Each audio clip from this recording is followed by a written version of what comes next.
So, hello and welcome guys. Here is another video for Middle-earth SBG. Just working through our kind of Learn to Play series.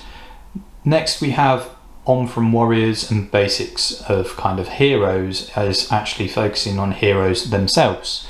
So in Middle-earth SBG, as I've said before, you have different tiers of heroes which all do different thematic things when it comes to leading troops and kind of their validity of who is the general of the overall force when it comes to breaking and killing leaders when it comes to victory points.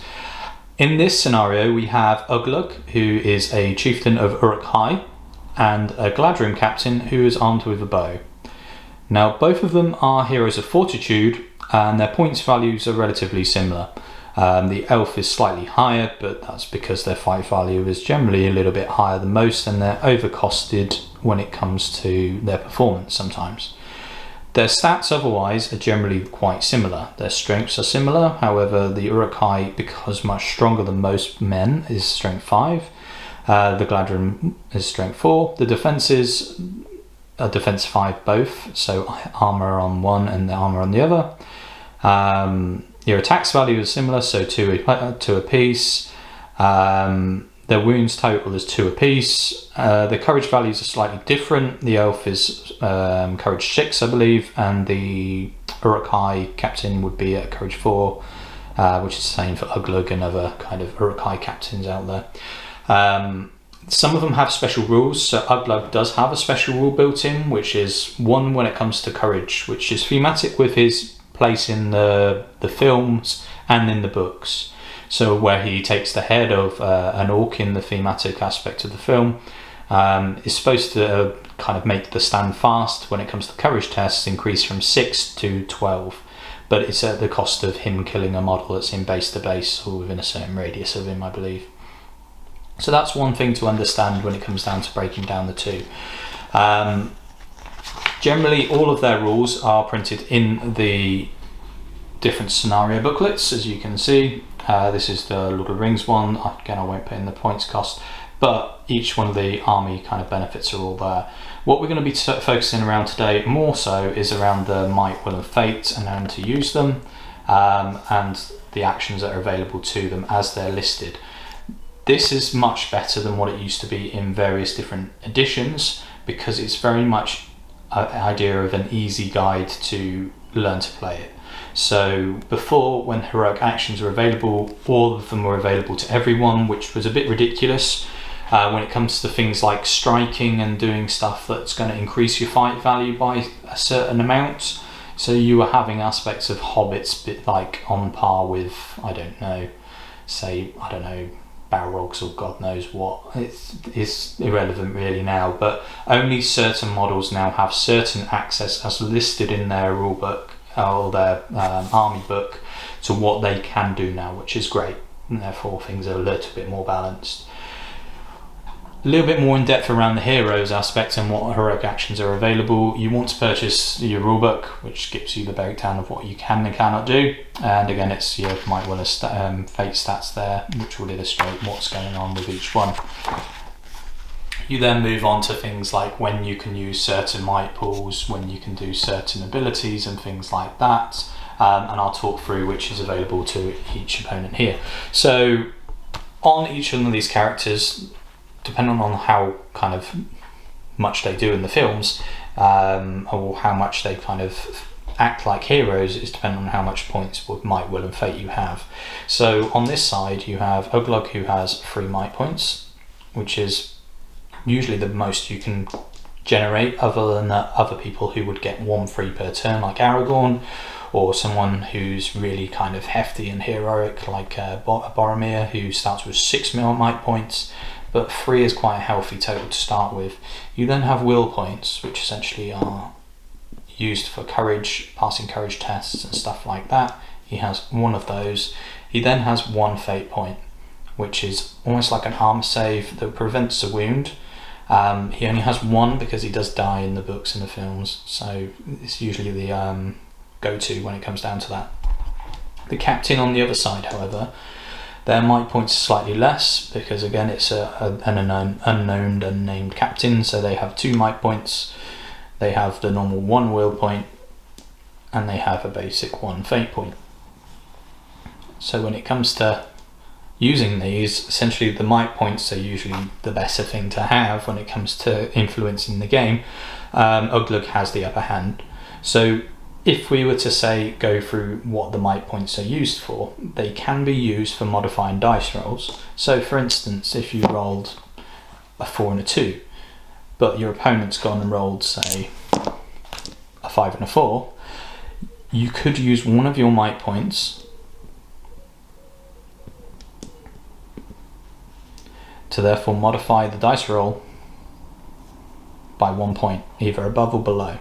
Now that might not mean a huge amount to guys that are starting, but that could mean a huge amount. It comes down to combats. For instance here, when Oglock's rolled a 5 and they're going to win the combat, they're probably going to do a lot of wounds to this chap here when it comes to wounding, because they've won the combat. However, boosting your 4 to a 5 now means there's a huge swing, because that tied amount here would go towards the elf, because the elf's fight value would be 6, while Oglock's fight value would be 5.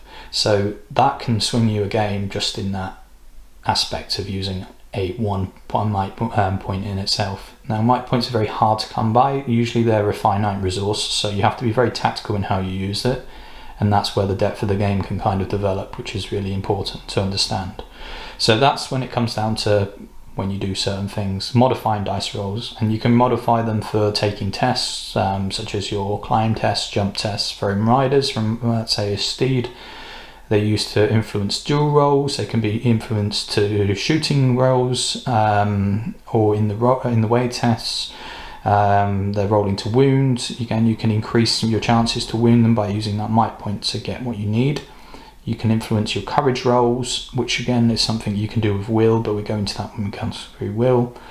And then you can influence your fate rolls. So most rolls that you'd take, or listed in the rulebook, you could use your might points to utilize to stay alive or do certain cool things. Now on top of modifying dice, you can also benefit from the heroic actions. Now heroic actions are slightly different. Generally, as a rule of thumb, they allow you to do cool things. Now most of the heroes have access to at least one of the basic actions with heroic actions. Now the heroic actions at basics are heroic move, where you use a might point to allow that hero to move first, but they can also modify it with mage call. Therefore every model within 6 of that, therefore captain or model calling that movement, would get all models within 6 of him to move with him. However, he needs to move first, and all models that go with him need to remain within 6, or they forgive their move for the turn. So that is a really important thing where you want to steal a march on someone, or you want to try and secure an objective, or you want to tie down kind of superior models in the opponent's team, which is quite helpful to understand. Now that can be countered by the opponent doing the same thing, and then therefore moving first after you've done your 50-50 dice roll, and then tagging them to prevent them from them moving, and therefore nobody else moving with them. So that's where some of this tactics can come into play with that. Your next basic action would be a heroic shoot. Now any model can call a heroic shoot regardless of if they have a shooting weapon or not. What it allows you to do is again shoot first before the opponent, breaking the normal cycle of activities, as it were. So the person with the priority would usually go first. However, you can break that by causing that heroic shoot with the might point. Now, heroic shoots do the same thing as before. They can be used within a 6-inch radius of other people, so you can cause loose, as it were, and therefore everything within 6 can therefore shoot before the opponent. So if you had a really shooty army like Rangers or Vithilion or Elves, Wood Elves, High Elves, all those sorts of things, or Rivendell Knights, you might want to use your might points to shoot somebody before they shoot you, which can be a big game turner when it comes down to causing wounds and therefore not receiving as many shots back at you. So it is again a risk benefit with that, and a finite resource to use to try and benefit that. That's the shooting actions. The combat, the last final basic action, is causing a heroic combat. Now in a heroic combat, what happens is essentially the model causing the might point to do that, so for instance say Oglock, would use a might point to cause a heroic, call a heroic combat. Now if this, what happens next essentially is this would go first before any other combat. That takes precedence. You then roll your dice and see what happens, depending on modifiers and stuff like that as well. If this model was to kill this model or any models that are in base contact, so it needs to be all of the models in base contact, it then frees him up to say move into another model and fight another round of combat. So that is huge when it comes down to using your meat kind of cleaver heroes and stuff like that, like your Aragorns and your Boromirs and Lurts and stuff like that. So essentially killing more models in a turn is a big game changer, and that's what you want these heroes doing. So heroic combat is used quite a lot when it comes to competitive and tournament games. It's simple enough to understand, but again it takes a bit of mastery as you go through of when to use it, and again weighing up odds and ratios as you go through. So those are the basic actions which are available to all models unless specified. Again, some of them can be used to great effect, but others not so much, depending on what the hero you're working with. Now, in each of the stat lines, you will see that there is the heroic actions available to them. Now, these are separate.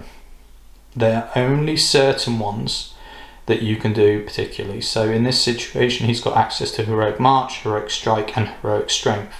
Now, Heroic March is a good benefit for getting you up the pitch, eventually up the field, getting you to secure objectives. What happens is during his move phase, he would spend his might point, go down to 1, and he would then call, well, he doesn't need to, he can basically add an additional 3 inches onto his normal move. When he comes to move, he can cause at the double, so therefore same principle, all models within 6 unless specified can move with him, and they also add an additional 3 inches to their move, which is only for infantry. If you were to say call this with cavalry models, they would add an additional 5 inches to their normal move. So it can really get you further up the pitch from what you need to do, and allows you to get a little bit more kind of shenanigans going on, essentially stealing a march from the enemy and getting you in a kind of a statistically better place to kind of win your game from. So the heroic march is really beneficial, especially in scenarios like reconnoiter where you've got to get across the board and stuff like that. Heroic march is quite valuable. His next heroic action is Heroic Strike, which is one of the most powerful actions in the game. Now, this is quite well illustrated with these two models, because the fight value of the elf is 5/6, and the fight value of the Uruk-hai captain, so Oglock, is 5/5. So the captain would have the upper hand. However, if he was to use his final might point to do a heroic strike, what he would do is essentially increase his fight value by d6. Used to be d6, let's just double check.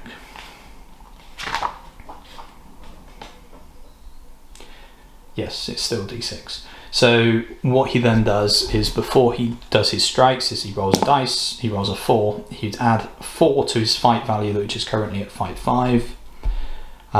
So he'd go to fight 9 for that combat alone, which is horrendous when it comes to fight values. So if he was to say roll better than that, say get a 6, the elf would not be able to win. However, the elf gets a natural 6 and you don't have enough might points to modify, so the elf wins regardless.